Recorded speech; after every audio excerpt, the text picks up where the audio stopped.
12 mega centers controlling all internet traffic between North America and Europe. With very small number of nodes on transport systems, on internet systems, become the choke points, where pirates or people that just are anarchists or want to take over, take control, have huge power and unimagined in the time before. So I'm much more worried about that sort of integration meaning fragility, integration meaning complexity, integration as with the financial crisis meaning we don't understand what the hell's going on with the world anymore. We don't understand how a little event somewhere becomes a cascade somewhere else. We don't understand where the next tidal wave is coming from. We know that globalization is a tidal wave, but we don't know how it's morphing over time. So understanding that, getting a handle around that is very important so that we can begin to sort of understand the domino effect. We can begin to really try and work out, you know, how are these things lined up and how.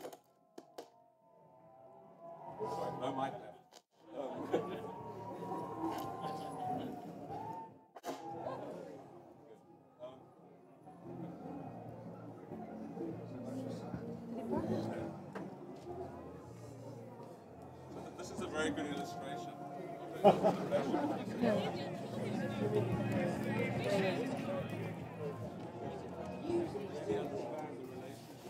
Different elements in this process is what we need to worry about. And of course, in all of this, if we thought that someone else was managing this, we'd be in very good shape. So we'll party at the Secret Garden party, and then someone else out there is worrying about these issues for us. That would be a really nice world if we trusted those people. So there were village elders that were sort of looking after the global village. That's really would be a very nice space to be. Unfortunately, what we have is a global governance system which is totally fossilized and incapable. This global governance system, and you can put any institution up there, but these are not fit for purpose. These are not 21st century institutions. These institutions are not able to manage the sorts of issues I'm thinking about. And so as you go out after this wonderful weekend, I hope one of the areas of activism is how do we get a global leadership that actually cares about the world? How do we think beyond yesterday? And you can look in the UK civil service or any other, and this isn't a knock on the UK because we are as good or bad or anyone else at this. How much thinking is there about 2015?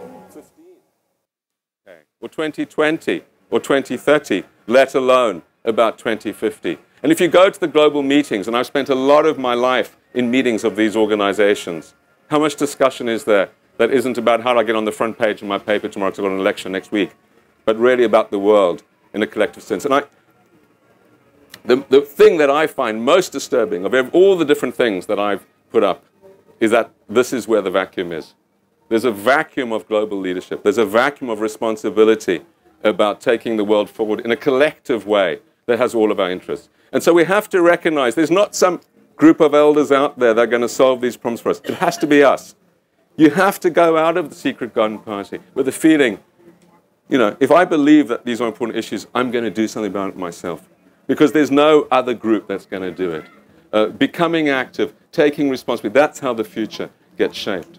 And so when we think about this future world, and we want to create these choices, we want to create the options, we want to create a world where hopefully it aspires to the sort of vision that we have for ourselves and the next generation. We want a future that gives us a sense of identity, gives us a sense that we can be meaningful, but that the world will still be there in a way that we really do want to rock on in it. We don't want to just disappear. We really want to be there. If that's what we want, then we really have to grab it, and we have to take responsibility for it as we go forward. Thank you.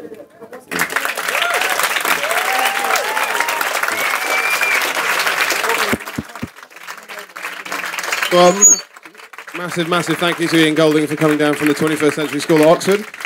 We were actually only programmed until 5 o'clock, but because we're so lucky to have him and it's such an amazing talk, I imagine we've got a lot of questions that want to be asked, so we're going to push it forward for another half hour, and then we're going to have a big panel debate with our Oxford graduates. So who'd like to take the first question? You look pretty eager. Thank you very much. I was just wondering about your perspective on multinational companies and how they fit into, you know, your lecture here, because you've kind of you focus on a lot of kind of the UN, a lot of multinational bodies, and you also touched on the piracy. I mean, I would say that the piracy in Somalia was also caused by international fishing companies coming in and dredging the areas around Somalia and destroying the fishing. So the fishing communities become pirates because there's no fish left. I mean, how can we control the multinational companies? They are based on profit, and obviously you and us are based on the well-being of the planet. How can we kind of combat that? Yeah. So one of the most amazing things about this era we live in is the power that communities can have to control society. And you've seen what web communities can do, for example, when they mobilize against a company that's not doing the right thing. And I don't want to say which company you want to mobilize against.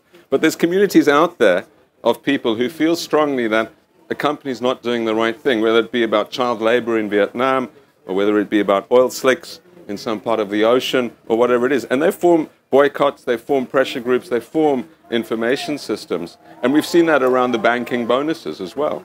I mean, it's become an issue that no party can afford to ignore. We've seen it on climate change. I don't think that the reason why all three political parties in the UK said climate change was priority because somehow they woke up feeling that. They did it because they thought that's how they had to get in power. They had to talk. Now they're going to deliver on it. So I think we have a power. Communities through the web have a power globally. It's not national anymore, which is different. And multinational companies, of course, have always had this wonderful thing about being able to, you might be listed in London, but actually your activities are in Ghana and in somewhere else, and no one really knows how to get a handle on them. What you can do with these new communities is get a handle on global communities, because a global corporation. So that's one thing. The second is that we really have to hold people up to what they're saying. I mean, are what you read in the annual reports or what the chief executives of companies and other people say, is that just whitewash? Is that corporate social responsibility because it's a box to tick that everyone knows you've got to do it, or is it real? And so going down and seeing what people do on the ground is really important. I mean, one of the most amazing things about the BP experience is that there's webcams down on that oil floor on the seabed, monitoring in real time the oil seeping out of there. Now that is technology that could not have happened even 10 years ago in that way. So there's a power to be on the ground and see what's happening, which I think is giving a new accountability, which is encouraging. But it's got to be used. People have got to grab it. Okay, we've got a question from Aubrey. Thanks, Ian. That was a lovely talk. First of all, I wanted to cheer up the audience by, and also to illustrate what you said at the beginning about the inaccuracy of predictions by pointing out that you dropped a digit when you were describing how much longer people's life expectancy is going to get during this meeting. It's actually going to be 15 hours, not 90 minutes. Well, that would be a discussion between the two of us, yeah. But that's not my prediction. That's based on what you were saying earlier about the trend. My question was with regard to academia. So, of course, you've spent a lot of your life in many sectors of the world. Now you're working in academia in a very strong leadership position. It seems to me that a very large part of the problem that you have been emphasizing and illustrating in this talk comes from the chasm that exists between, on the one hand, technologists, engineers, and goal-directed people who understand what to do now, what to do in the short term, and on the other hand, academics who are predominantly curiosity-driven and whose value we all appreciate and agree on, but whose vision is, if you like, arbitrarily long-term. It seems to me that, by and large, the problems that we are talking about in your talk, and indeed in my talk earlier, and indeed in other talks in this forum, revolve around relatively long-term stuff that people who are, most of the goal-directed types are not really focused on because they're too long-term, but that the academics are also not focused on because they're goal-directed. And this chasm seems to be something that we need to fill, we need to bridge at the policy level, not just at the academic level, but ultimately it's at the academic level that I think it needs to start, because academics are the people who are listened to on this. So I'd really like to hear your thoughts on how we might go about that. Yeah. I think that's right. On life expectancy, well, I mean, Aubrey is an optimist, but even I think you're right. We are going to live for much longer than we expect to. The question on how we make academics relevant, how we get people to listen to academics, and of course academics don't agree. That's one of the problems. If you go to Whitehall or anywhere and you say, listen to the academics, they say, which ones? You know, you have 5 academics, you have 5 opinions, that's what we're going to do tomorrow, sort of thing.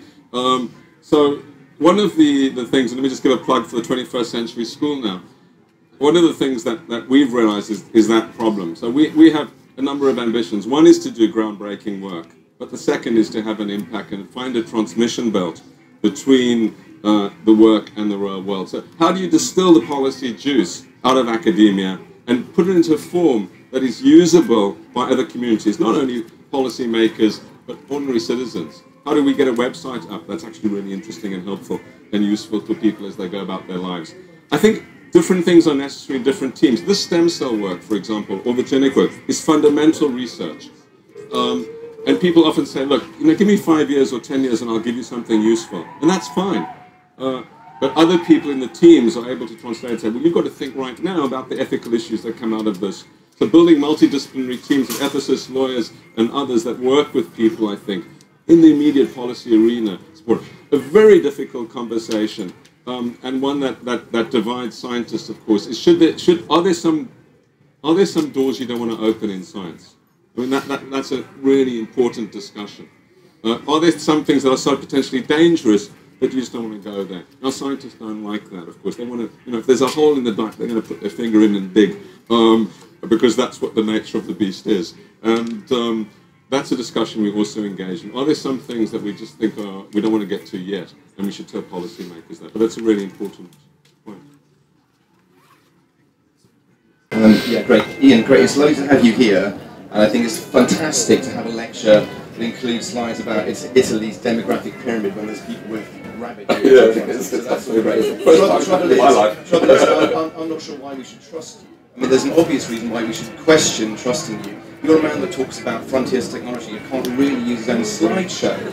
Why would we believe you if you haven't got basic insights? But the bigger picture is worth talking about.